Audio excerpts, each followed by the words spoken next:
Okay, I start with this slides because today I'm going to talk about the economic dispatch with equality constraints. During the lecture of last Friday, we talked about economic dispatch without any inequality constraints. We do have a single equality constraint, which is exactly the power balance. But today we're going to add inequality constraints, which means the generator's outputs will have a lower limit and upper limit we need to consider. Just quickly go over how we're going to address inequality constraints.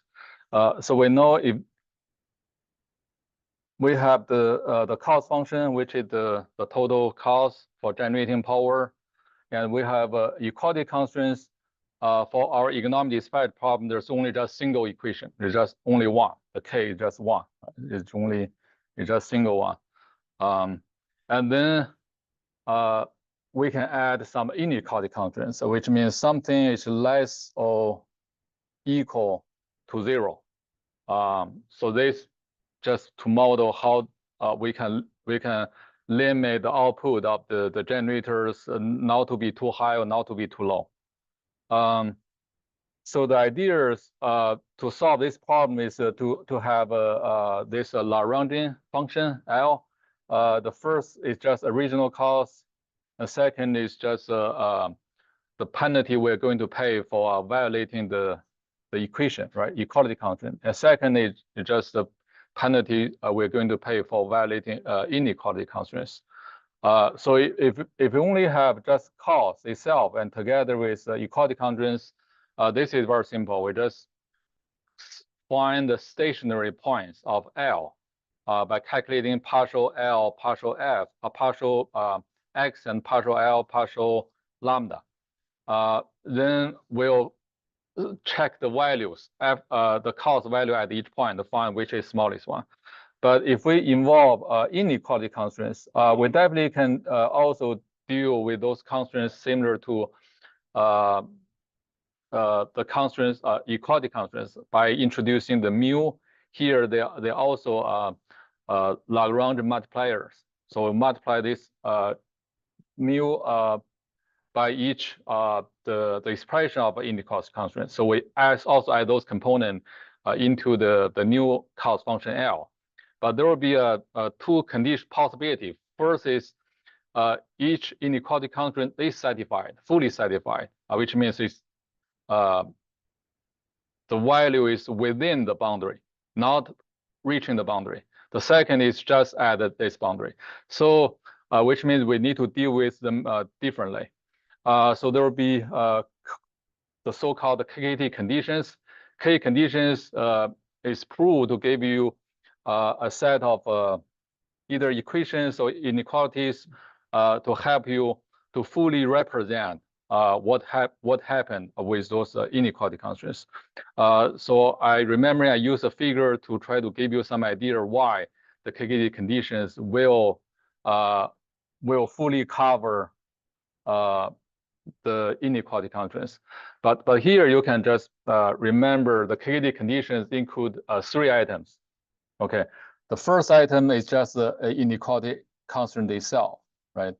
So this is simply just from the original formulation. So that's number one. So number two, you introduce the Lagrange multiplier mu.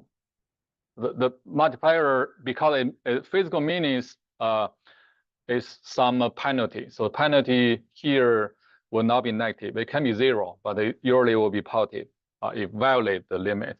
So that's number two. Number three is very important. Number three is just the product of the expression u, which is from the inequality constraint, and the mu will be 0, always 0. Okay, so you can have both be 0. You can have one to be non-zero, but the other one will be 0. So they together the guarantee. So those three together, defined by the K condition, will fully represent what's happening here. Then starting from now, we just forget about the original formulation. Let's just go ahead to solve everything in this box. So the yellow item is actually from the gradient vector to be 0 of the L function, and the the green part will be from this KKT condition. Okay, so if you want to solve very highly dimensional problem, like you have a tens of thousand generator to dispatch, you definitely want to just program your code or your solver based on the yellow and the green expressions. But fortunately, in this class, we only just want to learn the flavor about the enormous dispatch. We're not going to deal with a really high dimensional problem. Even for the course project, you only just need to dispatch about 5 generators, which is about same size of any examples in this textbook. So fortunately, we don't have to program for the general cases using those yellow and green items, but they're still very valuable for us to understand what happened.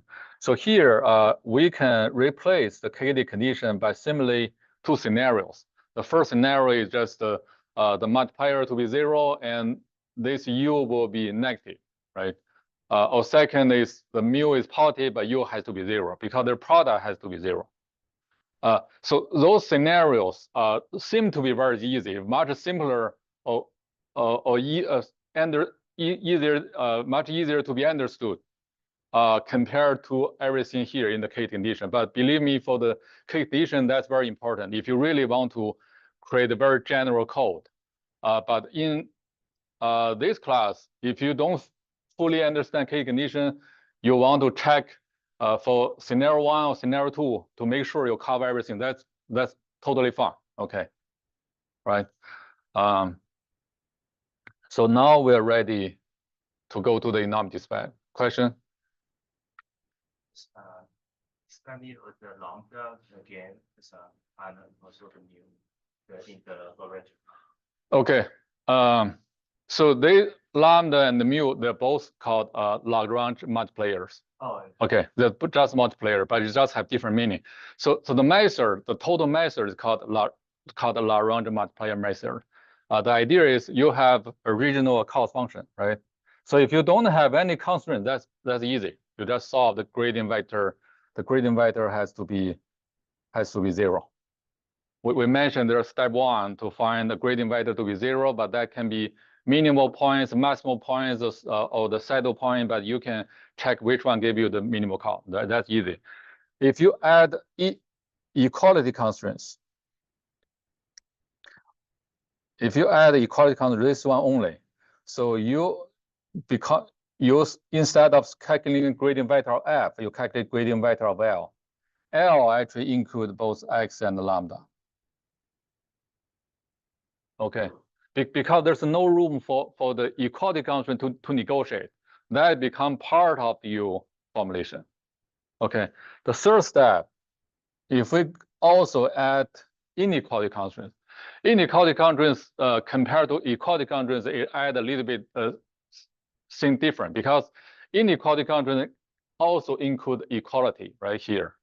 But there's also another possibility which is not equal. So we have to treat them differently. We have to separate into 2 scenarios. Okay, so if it's equal, that will be exactly same as the equality constraints. So we'll have positive multiplier, which means penalty. But if it's less than 0, which means that multiplier doesn't need to exist. So that makes things a little bit more complex. So you cannot calculate like just by single gradient vector. You still need to calculate the gradient vector, but here you have to check either use KKT condition, which means you include this part together with your gradient vector, or you check all possibilities, make sure every possibility is covered. Possibility means for each inequality constraint, it can be negative or 0. If you have a multiple inequality constraint, let's say if you have 100 on the generator, so each generator, the generation need to be less than limit or be equal to limit. So you figure out how many possibilities you have. You have unit number 1 reaching limit, but not the other not. Or number 1, the 2 reaching limit, but the other not. Together today we'll show why there could be many possibilities. Okay, because just in this section, we don't deal with high dimensional problem. We only deal with generators of 3, 4, 5. So even you treat all possibilities, that's not allowed. It's still doable. It can be done on the paper. But if you deal with 1,000 generator, you don't want to go this way. That's too complex. So this is much simpler.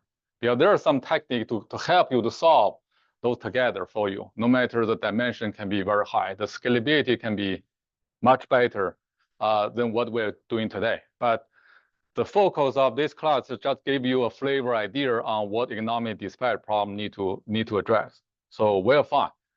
So you can try to program some solver, smart solver based on numerical method or even AI to try to give you good solution of a bunch of this one, no matter how many constraints you have, and always call that functions to solve your homework problem. That's good. That's definitely much better than what I require you to learn here. But that is also okay. You only just use that one. Okay.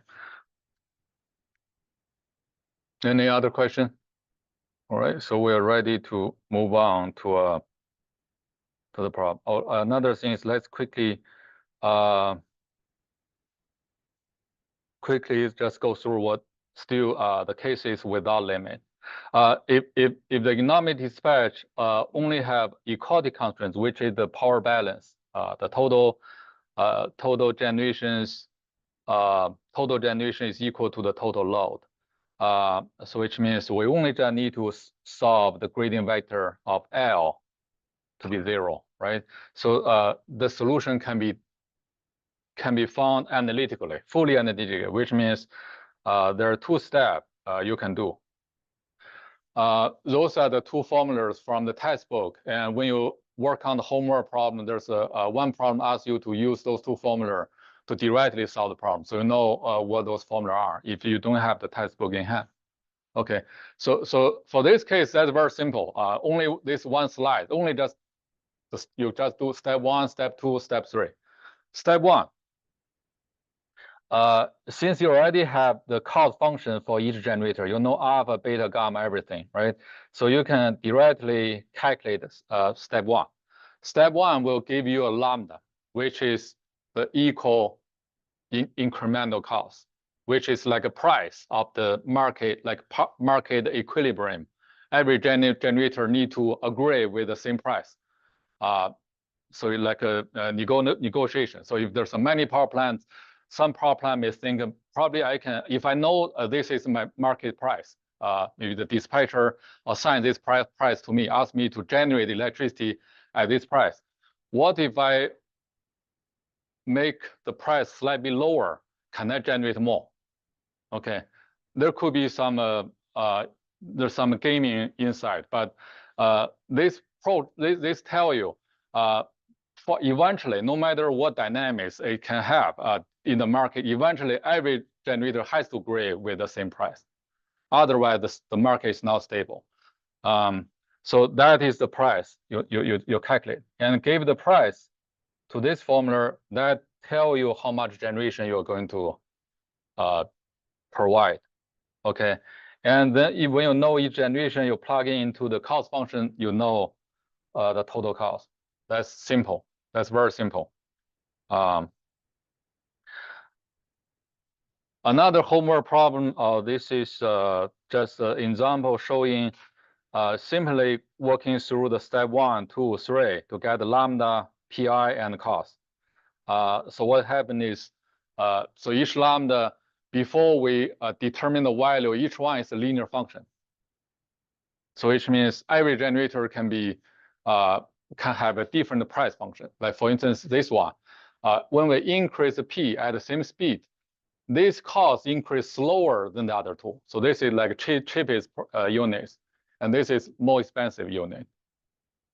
But when the 3 units together power the same load for 800 megawatt, the step number 1 determine a horizontal line. So that is the price, $8.5 per megawatt hour. So it intersect with those 3 lines, they will operate at exactly the same price. But what are their differences? So for cheaper unit, because it's cheaper, the intersection point indicate the higher output. So this unit can generate 400 megawatt power. This second unit can generate 250, and the most expensive one only generate 150. So that's fair. Okay. So if any unit change, like if I do some upgrading, add some high technique module into the third unit to make the third unit be slightly cheaper.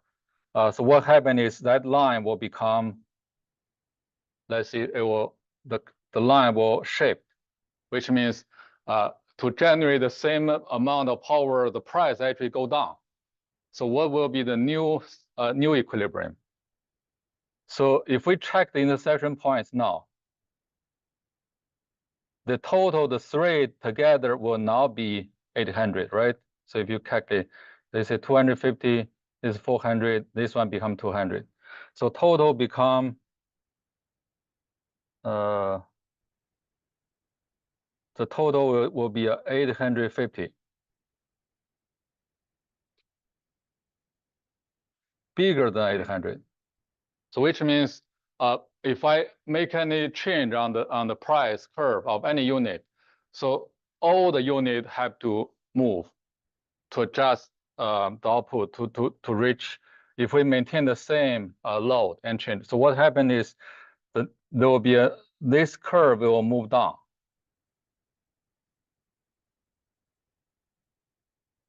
So that will make a new intersection point together to still be 800. So eventually they still operate at the same price.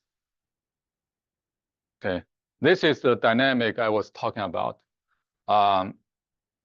This model represents the system. All the units will be fully dispatchable to the operator.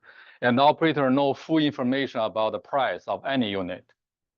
But today, in many areas in the US or North America, that's called the deregulated power system. Deregulated power system, which means the operator doesn't know exactly the cost.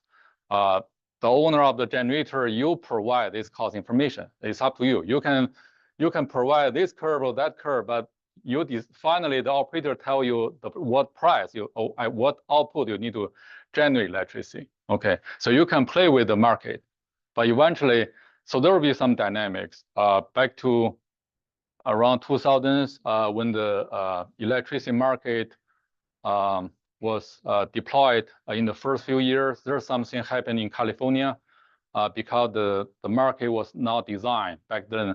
So there's called a California crisis because the transmission owner, the owner of the generator figure out if they can suddenly increase the price, that can make their equilibrium to be very high, so they can gain much more benefit. So things like if I have 10 units, by shutting down one unit, the market, the system will have not have enough generation, so user will want to pay higher price for my remaining 9 units. Okay, so the total profit is much higher than letting my 10 unit to generate.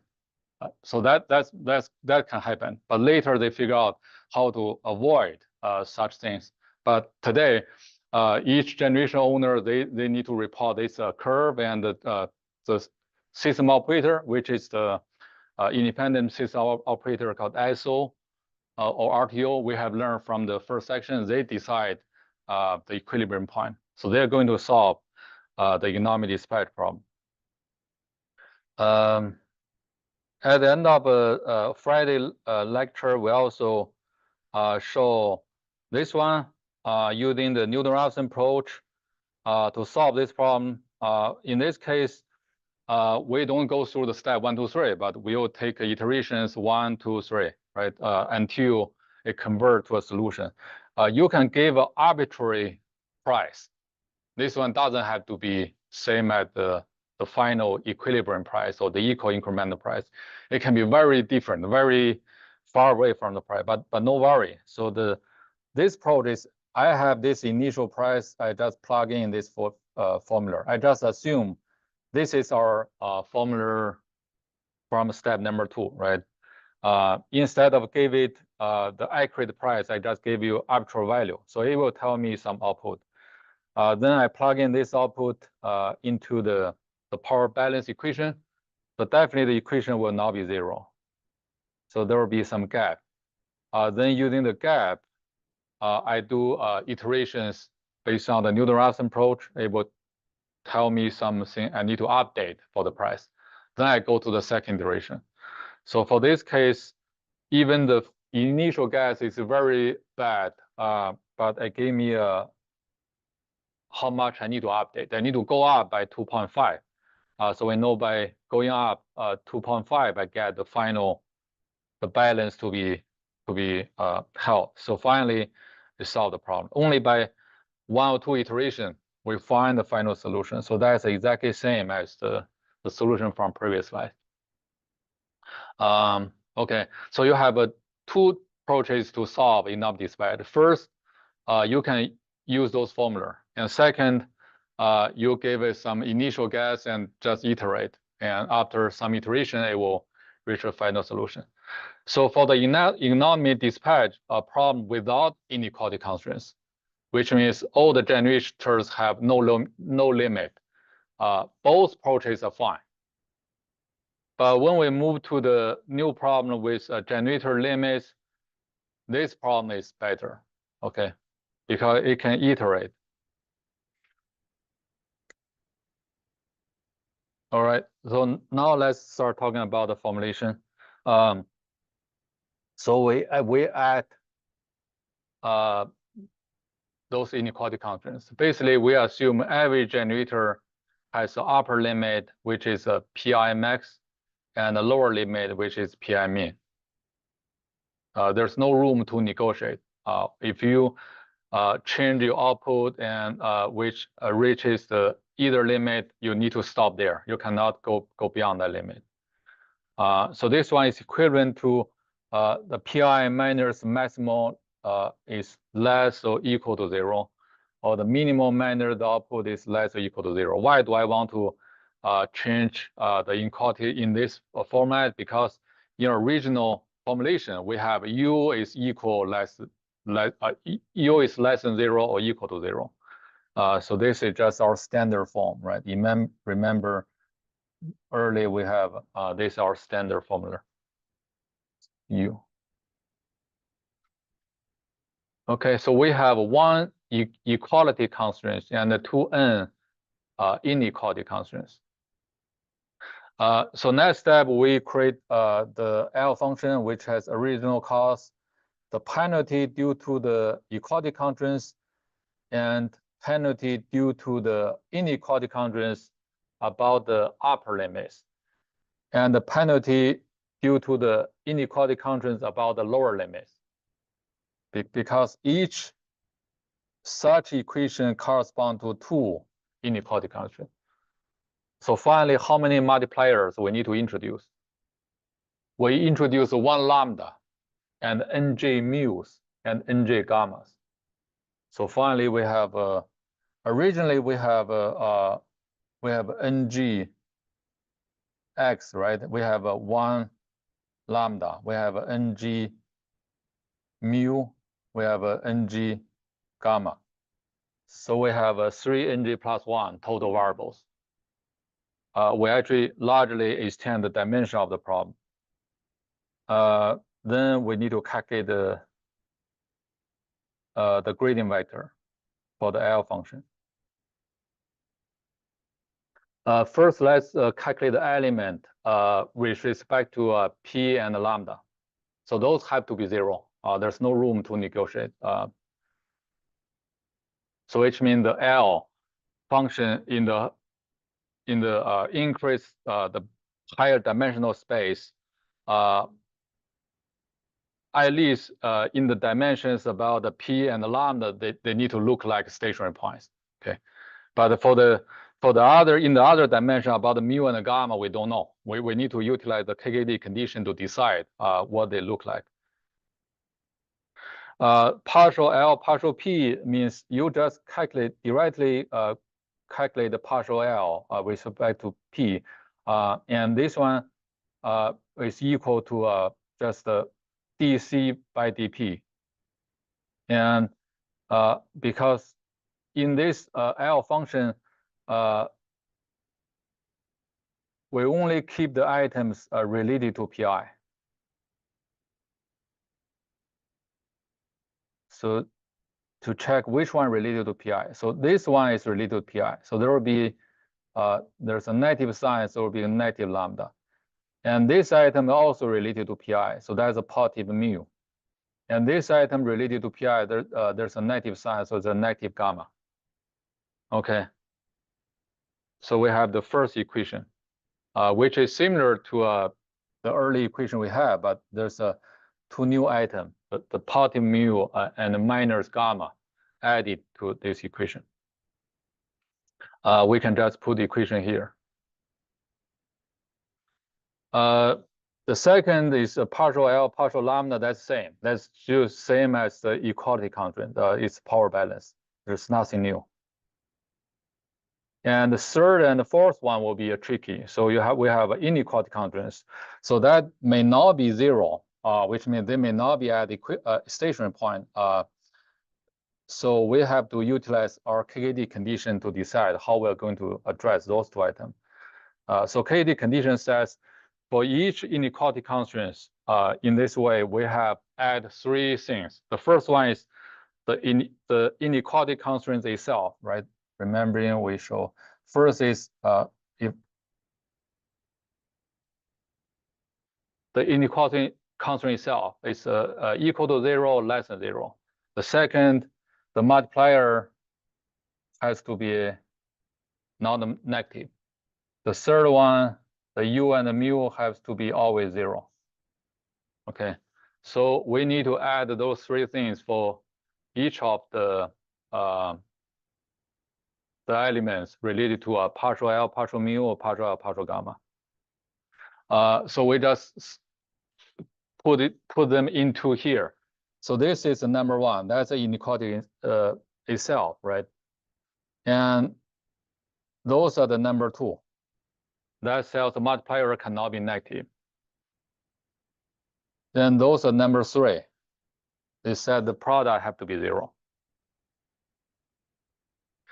So if you want to program a solver to address this problem for any dimension, those are what you need to figure out in the code. But when we deal with lower dimension problem, it's better just to check every possible scenario to make sure each scenario can be satisfied. So here, we just go ahead to study three typical scenarios. The first scenario is the generation of the unit I is not reaching limit, either limit. Okay, it's less than the upper limit and higher than the lower limit. If this is the case, I don't need that mu and the gamma at all. There's no penalty, or in other words, there's no penalty. The second case, the generation is reaching the upper limit, exactly at limit. If this is the case, to make the product to be 0, the mu cannot be negative, and product to be 0, so the gamma has to be 0. The gamma is not needed. And the third one is the generation is at the lower limit. If it's at the lower limit, so the inequality constraints about the upper limit is not required. So the mu can be 0. And gamma cannot be negative. So the gamma together with this one will form this KKT condition. Okay, so that's a very mathematic, but let's try to understand what happened here. For the first scenario, if mu and gamma are 0, so we can just take away those mu and gamma. So this one will be exactly just the first order derivative of the cos with respect to generation to be lambda.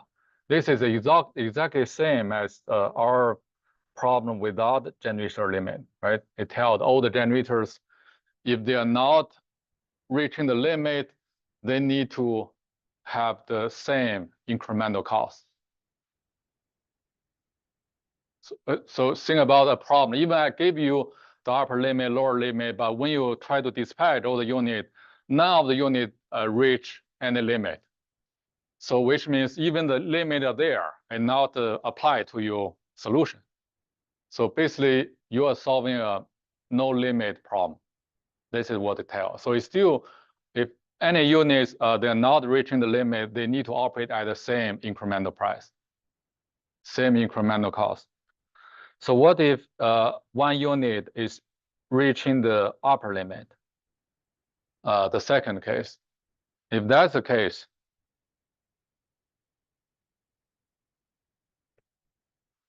mu will be 0. So we need to cross off mu from here. But because, because of lambda from here, lambda will be 0. But because mu is a non-negative, so this one means if for such a unit reaching the upper limit, their actual incremental cost cannot be higher than the equal incremental cost, equal price. So they need to operate at slightly lower price to be able to reach the upper limit. So for a unit, in order to reach the upper limit, they need to operate at a price cheaper than the equilibrium. So that sentence sounds reasonable. It's actually very logic, right? If you want to make a unit to generate at its maximal, it has to be cheaper than the other unit. So that's what this sentence is talking about.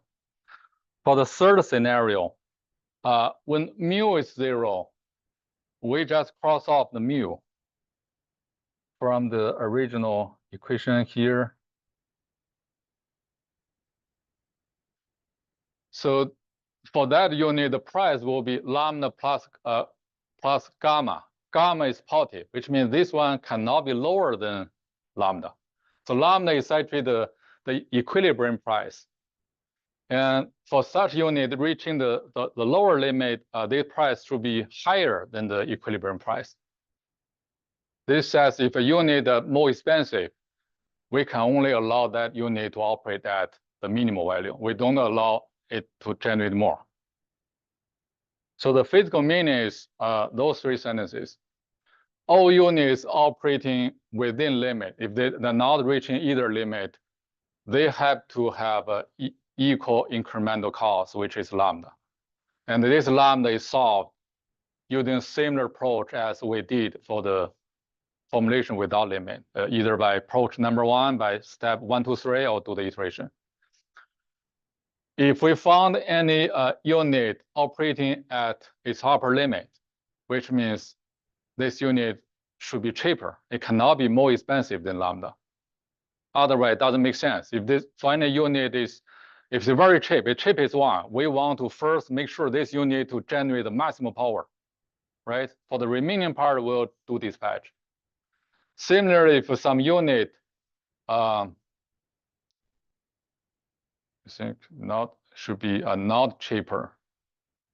If a unit operating at a lower limit, they are not cheaper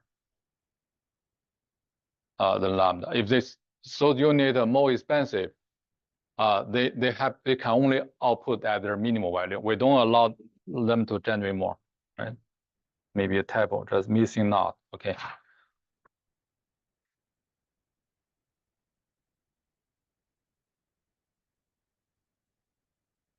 Is that clear? Okay. Gamma is market price. Lambda is the price. Lambda is final price. Lambda, mu, gamma, they all mean penalties. Okay. Lambda means the price. Physical meaning of lambda is price. Gamma, the mu is the penalty of violating the limit. So lambda is the penalty violating the electricity balance. So that's why the lambda means price. Let's see what happened on this example. So that's about the same example. The only thing we change, we increase the load of the system from 800 to 975. So when we have load 800 megawatt, right? So we will know that market price is $8.5 per megawatt hour. So there will be 3 intersection points. So the total will give us 800. But now we increase the load. So which means this price is wrong. But if we borrow the idea from the Newton-Raphson approach, we can start iteration. Let's use this $8.5 as our initial guess for the lambda. So this one need to move up, right? When we move up, all the intersection point will move to the right. So we'll increase together. We increase output. So move up.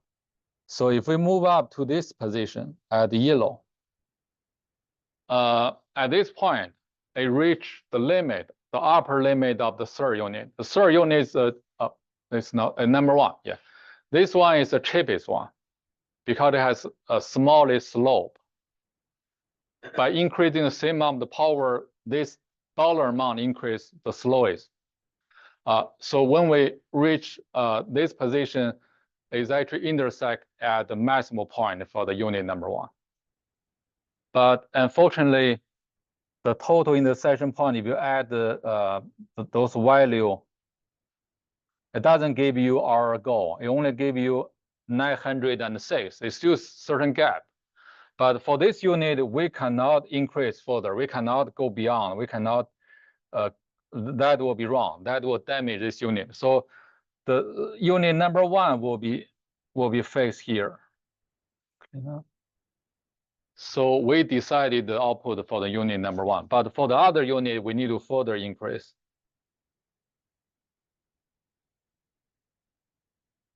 When we further increase to this position, we have for the unit number 2 and 3, we'll have 2 intersection points. So if I add those values together, give you 975. Okay, so that is the final solution. All right, so this explains why we need to deal with such an inequality constraint in the formula in the ways from previous slides. Okay, just to summarize, if you move when you solve the problem with equality constraints and the inequality constraints, if you use the Newton-Raphson approach or borrow the idea from Newton-Raphson approach, you can start from any initial guess of the price. Basically, you just draw a line. You just draw a line. You start from any initial guess. Okay, then you collect the intersection points. The total, there's a certain gap. If it's smaller than the load, you just move up the line. If it's higher, then you just move down the line. So until the total intersection point reach the load. Meanwhile, if any generator reach the limit, you just stop there. Don't move that point anymore. Just but do the changing for the other units. Okay, until you have a intersection point together, make up the load. Yeah, that's let me just pause here so we can continue on one side. Yeah, this is let me finish this scenario. So let's say if my load actually increase even to 1025. So you see the second unit reach a limit, and third unit reach a limit. That's the total load I can generate. Or another scenario will be if I move down, I want to reach this load. If this unit reach a lower limit, you need to stop here and dispatch for the other two. Okay, so you will have like a piecewise linear curve moving up and down to intersect with all the incremental cost curve, and together the intersection point will give you total load. Then you'll find the solution. All right, good.